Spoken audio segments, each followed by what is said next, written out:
Welcome back to the second part of this first tutorial on how to build a hybrid container application with the Sybase unwired platform. This second part of the tutorial builds on the previous one where we built a mobile business object and a simple hybrid container, in that it extends the mobile business object with a custom selection and a hybrid container with a selection screen to search for customers. If you have not done the first part, please go back and complete this first, otherwise you will not have the prerequisites to do this one here. The first thing we're going to do is to extend the mobile business object. To do so, double-click your customer mobile business object inside the workspace navigator to open it up.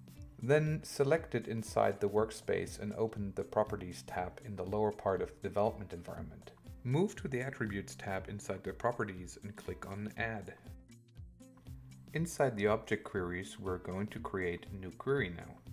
Give the query a name and click on Add to add a parameter to the query. Rename the generated name to P, CNAME, and map the field to company name. The fields inside the map selection are the columns that exist in the underlying table. Click on the Generate button to generate the SQL statement for the query. As we're looking for companies that contain what we will eventually search for and are not exactly what we will specify on the selection screen, let's change the equal sign to the SQL word like. Click on Finish to store the custom query. Let's save the changes real quick and then deploy the changed mobile business object to the SUP server. Right-click on the mobile business object again and select Deploy Project in your workspace. The deployment wizard will pop up. Select message-based object as we did it the first time.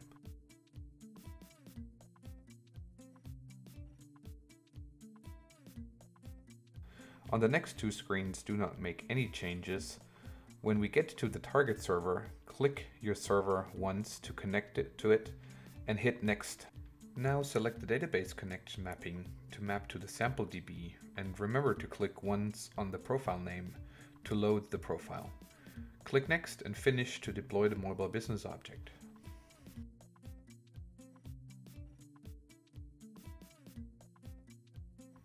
Now that the mobile business object is extended with a custom selection, let's move on to extend our hybrid container application. The hybrid container application should still be opened up. Navigate to it. If it's not opened up, click on it in the workspace navigator. Here on the screen it is called custlist.xbw. Now before we're adding the custom selection, let's modify the output screen real quick. Click on the customer screen inside the application flow and then on the list view that was generated in the previous tutorial. Then in the properties, select the cell tab. You can select the lines 0, 3, 4, 5, 6, and 7, which are all fields that are better suited for the detail screen. You can see what is behind each of these cells in the fields table underneath the cells. To delete the cells, you do of course want to click the delete button.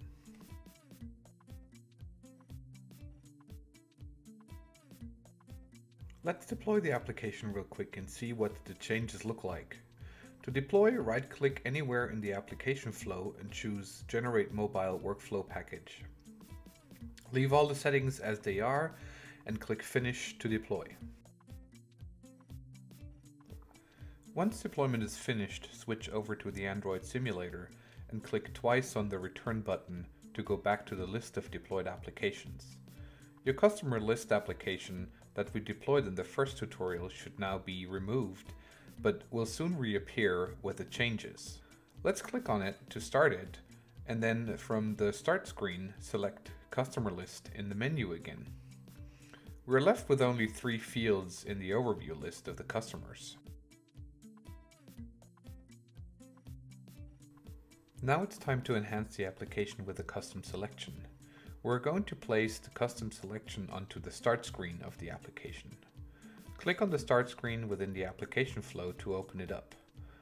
In the palette, click once on the Edit box and then again inside the rectangle that represents the mobile device screen. Label the field with customer name and in the properties choose top for the label position to move the label above the input field. To bind the input field to a key that can later be used in our custom selection inside the mobile business object, we have to create such a key. Click the New Key button and give the key a name, like kCname. Give the key a default value of ampersand, which, if we would not override it during runtime, trigger a search for all customers in the SQL query inside the MBO. To be able to kick off a custom search, we have to add another menu entry on the start screen. Click Menu item in the palette and then click once inside the menu. I think you know by now, no drag and drop. Name the menu entry Find by Customer Name and then select it. In the properties of the menu entry, change the type to Online Request. Search for your mobile business object with the search button and make it the target of the menu entry.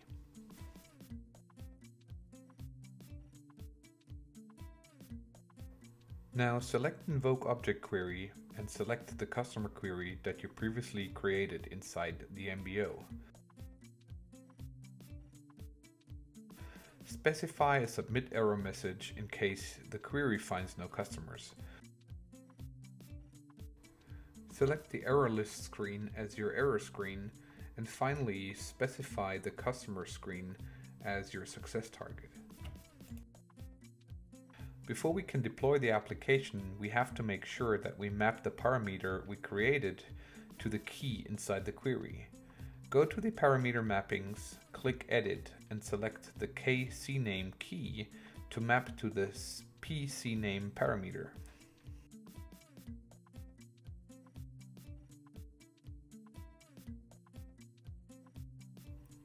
Let's deploy once more by right-clicking inside the application flow and selecting Generate Mobile Workflow Package. Say Finish on the screen and deployment will start. Switch over to the Android simulator one more time. Wait for the application to be redeployed to the device and then click it.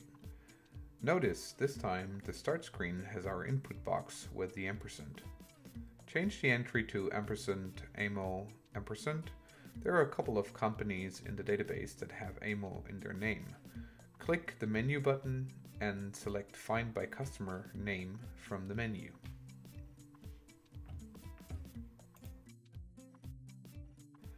This was the second part of the first tutorial.